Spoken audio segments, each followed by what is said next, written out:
სამი დედიკა ავათ არის. რას ტკივა დედიკოს? მოთელი. მიდა სამი დედიკა მაია ბაბა ფოიოდეთ. გამოჯამრთელდეს? და რა გინდა რომ გააკეთო დედიკოსთან ერთად? მიდა სახარხოში ადატარდა და თამთადათეთ. ის 3 წლის მაშუა. ბავშვს უმალავდნენ რომ საყვარელი დედიკო ავად იყო, მაგრამ სამწუხაროდ გოგონა თავად შეესწრო, როცა დედა ტკივილებისგან კეთდებს ახლიდა თავს და მას შემდეგ ამანგელოზის სახეზე ღიმილი აღარავის უნახავს. ის მაშოს დედა 30 წლის თამარია. მარტოხელა დედა 2 მცირეწლოვან შვილს წვალებით ზრდის. ჯერ კიდევ 27 წლის იყო, როდესაც ჯანმრთელობის სერიოზული პრობლემები შეექმნა. მაგრამ საბრალო გოგო წამლებისთვის ვერ იმეტებდა ფულს და იცით რატო? იმიტომ რომ საშინელი არჩევანის წინაშე იდგა.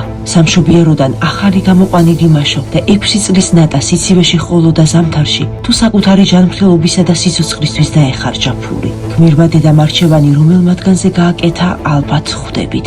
შედეგმაც არ დააყოვნა. თამარის ჯანმრთელობის მდგომარეობა ისე გართულდა, რომ სიკვდილის ზღვარზე დადგა მარტოხელა დედა. მერე იყო ოპერაცია და სწორედ რომ ოპერაცია აღმოჩნდა საბედისწერო. ღვთისმიერი თამარი ცდილობდა ექიმების შეცდომაზე მაინც არ ესაუბრა ფონდის კორესპონდენტთან, მაგრამ ყველაფერი ისედაც ნათელი იყო.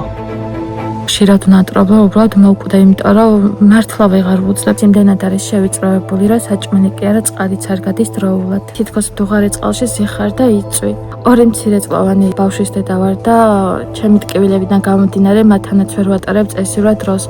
არ შემიძლია ვითამაშო, გავასეირნო. კუჭის ოპერაციის გარკვეული ნაწილის დაფინანსებაზე ჯანდაცვამ თანხმობა განაცხადა. ახლა კი 7300 ლარი აკლია თამარს იმისთვის, რომ გადარჩეს. ნუ თუ ახალგაზრდა დედის სიცოცხლე უფრო ნაკლებად ფასობს, ვიდრე ეს თანხა.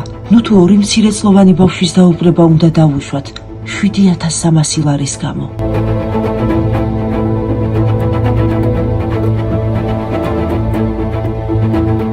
გადარიცხეთ ნებისმიერი თანხა ჩერნოვეცკის ფონდის ოფიციალური საიტის მეშვეობით.